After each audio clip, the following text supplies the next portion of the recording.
Em Gênesis capítulo 10,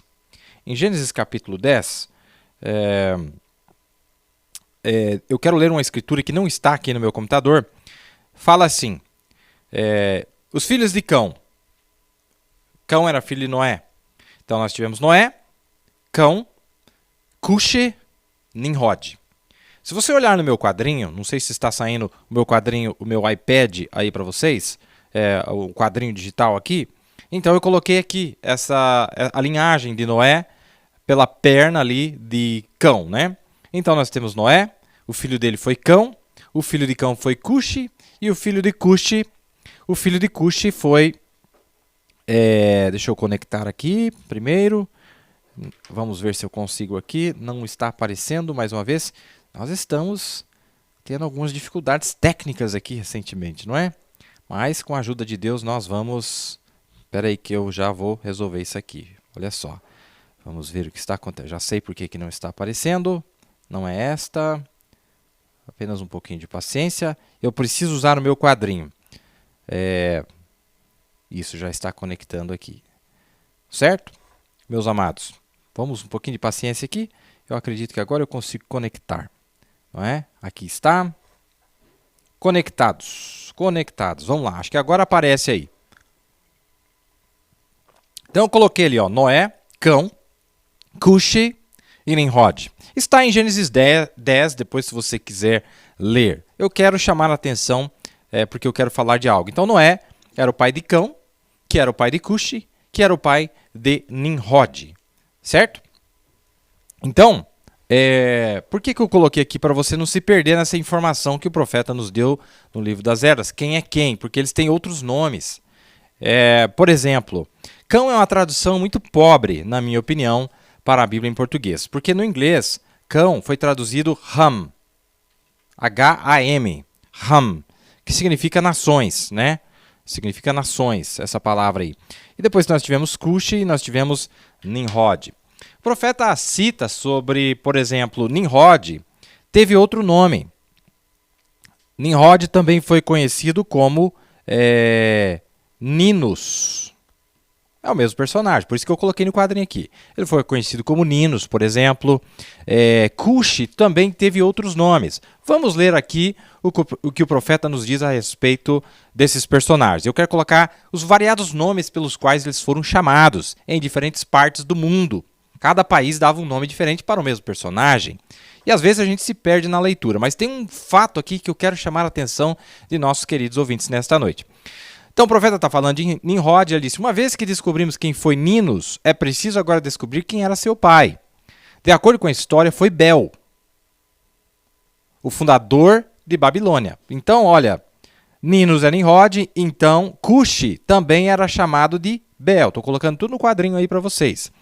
Ele também foi chamado de Bel, o fundador de Babilônia. Agora se deve notar aqui que Bel fundou no sentido de que ele começou esse movimento todo. Porém, foi seu filho Ninus, que é Nimrod, que a estabeleceu e foi o primeiro rei, etc. Porém, de acordo com a escritura, o pai de Nimrod foi Cuxi, né? E Cuxi gerou a Nimrod. Não somente isto é assim, porém encontramos que Cão gerou a Cuxi. Então nós estamos vendo a genealogia correta. Ora, na cultura egípcia, Bel era chamado Hermes. Opa, volta aqui no meu quadrinho. Além de Bel, ele também tinha o nome de Hermes, chamado pelos egípcios. Você está entendendo? Cada país dava um nome diferente para o mesmo personagem. Então, Bel, Hermes, tudo isso aí é Cuxi. Muito bem. O que mais que ele era chamado? Olha, Hermes significa justamente filho de Ram, que é cão. Olha aí que perfeito. A palavra Hermes significa filho de Ram. Está vendo o H lá? Ram. Então, Hermes significa filho de Ram, filho de cão. Claro, Cuxi era filho de cão. Então, a fama dele veio do pai dele, né? Filho de cão. De acordo com a história, Hermes foi o grande profeta da idolatria. Ele era o intérprete dos deuses. Outro nome pelo qual ele era chamado era Mercúrio. Está lá em Atos capítulo 11, verso 12. Verso 11 e 12. Opa, vamos colocar o outro nome de Cuxi aqui? Bel, Hermes, Mercúrio, tudo está falando da mesma pessoa, certo? Vamos lá então. Olha lá, Bel, Hermes, Mercúrio, tudo está falando da mesma pessoa, certo? Vamos continuar lendo.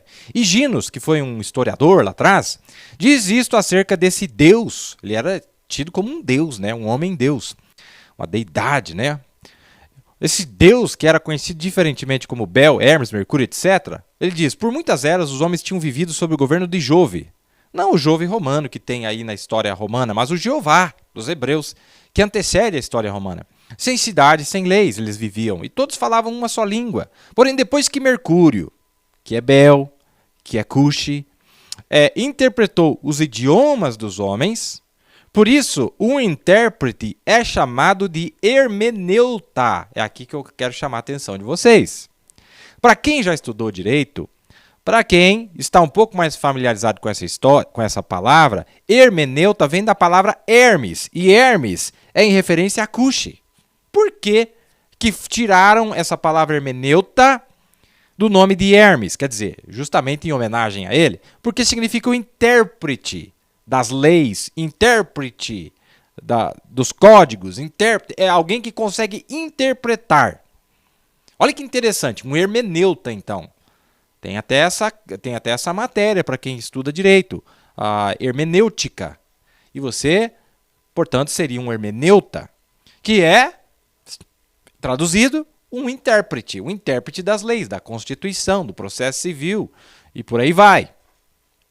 Então, o profeta está dizendo, por isso o intérprete é chamado hermeneuta. O mesmo indivíduo distribuiu as nações. Então, quando fala lá em Gênesis 10, que no dia lá de Peleg e tal, que dividiu a terra, foi ele estava dividindo as nações, a terra para cada povo. Essa terra é tua, que ela não tem nada a ver com terremoto que o povo fala, da Pangeia. Não é isso que a Bíblia está dizendo aqui. Ele dividiu a terra. Ele achava que tinha esse direito. Ó, você fica no sul, você fica no norte. Como as tribos foram distribuídas para Israel. Ele como se fosse um intérprete. Você tem que ficar aqui, você tem que ficar lá. Você entendeu? Ele era um intérprete. Porém, depois que Mercúrio e Bel Cuxi interpretou os idiomas dos homens, por isso um intérprete é chamado hermeneuta, o mesmo indivíduo distribuiu as nações, as terras. Então começou a discórdia. Vê-se com base nisto que Bel ou Cuxi, que é tudo a mesma pessoa, né? Pai de Nimrod, originalmente foi o líder que levou o povo para longe do verdadeiro Deus como intérprete dos deuses. Encorajou o povo a adotar outra forma de religião. Pode botar no meu quadrinho ali. Ele os encorajou a prosseguirem com a torre que seu filho de fato edificou. Este encorajamento foi o que trouxe a confusão e a divisão dos homens, das terras. Portanto, ele foi tanto intérprete como semeador de confusão. Cuxi, então, o pai do sistema politeísta, e quando os homens foram deificados pelos homens, é claro que ele se tornou-se o pai dos deuses, o pai dos homens que vieram a seguir. Agora, Cuxi, que também é Bel, na mitologia romana, era Janus. Opa, mais um nome dele aqui, ó. Vamos colocar todos os nomes que ele teve. Janus, aqui no meu quadrinho. Então, ó, Cuxi também é chamado de Bel, também é chamado de Hermes, também é chamado de Mercúrio e também é chamado de Janus. Ele é descrito como tendo duas faces e carregava um bastão no qual ele confundia e espalhava o povo, dividia as terras, jogava um para lá, outro para cá. Ovídio escreve que Janus disse a respeito de si mesmo: os antigos me chamavam de caos.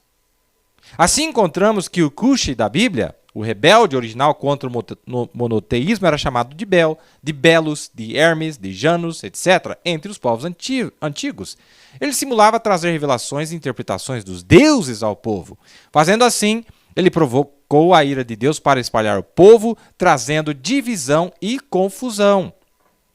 Olha que coisa interessante, meus amados. Olha a tática dele. Olha a tática que esse homem teve para causar confusão e esparramar os povos. Ele se dizia o intérprete dos deuses. Intérprete, que podia interpretar os deuses. Não é? E a palavra, eu coloquei a palavra aqui, ó, de onde veio Hermes, né? Hermenêutica, diz assim, ó, o significado no dicionário Aurélio: conjunto de preceitos e ou técnicas para a interpretação de textos religiosos e filosóficos, especialmente dos textos sagrados. Muito bem. Agora, irmão, isso aqui está no Livro das Eras, páginas 161 e 162, que eu li para vocês. Você já imaginou, irmão? Uma pessoa que tem um pensamento denominacional, sabe o que ele vai dizer? Não, o profeta mandou ser simples. Você entendeu? Veja a ignorância das pessoas, ao ponto que as pessoas chegam. E o profeta, ele mastigou isso para nós, e isso é importantíssimo. Porque ele diz, do livro das eras, vem os selos e vem as demais coisas. Se você não pega nem isso, esquece selos, esquece trombetas, esquece taças. Nós, principalmente com a influência do Espírito Católico Romano nessa nação, nós temos verdadeiros líderes religiosos que estão fabricando ignorantes, pessoas ignorantes, completamente nécias, sem conhecimento nenhum da palavra de Deus, então nem se fala da revelação da palavra de Deus. E sabe de uma coisa? Olha, nós tivemos deuses nas eras gentias, nós tivemos 7 deuses, com D minúsculo, deuses. Nós tivemos o primeiro Deus na primeira era, o segundo Deus na segunda era, deuses. E antes que você possa entender a palavra de Deus, você tem que ser um hermeneuta. Deus tem que formar hermeneutas, por que ele fez a palavra dele misteriosa? Para que o diabo não, para que os filhos da escuridão, da desobediência, não tenham acesso à palavra. Então falou, ele vai fazer de uma forma difícil de entender, mas ele vai formar hermeneutas, e esses hermeneutas entendem a linguagem do hermeneuta chefe da era. Ah, o irmão Neville está inventando coisa, o irmão Neville é um inventor. Então, leia isso aqui para você ver. Veja o que o profeta está dizendo aqui, ó. Você recordará que eu mencionei no princípio desta mensagem que este livro que estamos estudando é a real revelação do próprio Jesus na igreja e sua obra. Pode botar no meu quadro aí. Nas eras futuras. Então eu mencionei que é necessário o Espírito Santo para nos dar revelação ou falharemos em obtê-la. Juntando esses dois pensamentos, nós veremos que não será necessário apenas um estudo normal e reflexão para tornar esse livro real. Vai ser necessário a operação do Espírito Santo. Isso significa que este livro não pode ser revelado a qualquer um, exceto a uma classe especial de pessoas. Será necessário alguém com percepção profética, um hermeneuta verdadeiro, real, requererá a habilidade de ouvir de Deus, requererá instrução sobrenatural. Não apenas um estudante comparando versículo com versículo. Embora isso seja bom, mas um mistério requer o ensinamento do Espírito ou ele nunca se torna claro. Essas coisas são necessárias. O profeta nos mandou ser simples, mas vai entender os 7 selos na simplicidade humana. É a simplicidade de Deus, não a humana. E a simplicidade de Deus, ela é complexa para o ser humano.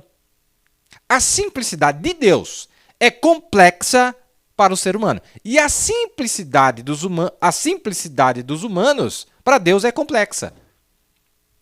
Ignorância, irmão, não vai confundir humildade com ignorância. Pelo amor de Deus. Humildade com ignorância. Que nós não temos que saber, nós não precisamos conhecer essas coisas, os mistérios de Deus revelado, toda a palavra revelada, mas alguns querem parar em um determinado selo que não seja o 7º. Não, os outros podem, mas... E veja que no 7º selo foi revelado o milênio. O profeta disse que era um propósito tríplice. O terceiro propósito do 7º selo é ele reinar com a rainha, no milênio. Então, o 7º selo não é só ele se revelar e ele revelado em seu povo, mas ele se revelar como rei e rainha no milênio. Leia lá para você ver. Ele vindo para reinar, para tomar posse da terra. Esse é o propósito tríplice do 7º selo. O milênio. Está lá, leia a mensagem para você ver. Não é? Nós estamos numa batalha, meus amados. Nós estamos numa luta tremenda. Eu acredito que esta guerra que está acontecendo agora nunca houve desde os dias do profeta. Nunca houve uma guerra tão violenta, tão sanguinária, espiritualmente falando, quanto esta guerra que nós estamos atravessando agora. É uma guerra terrível. E não sobreviverão aqueles que não tiverem a completude, a plenitude da palavra de Deus. A espada de Deus. Todo o treinamento é para esta hora, para encararmos esse momento. Não é?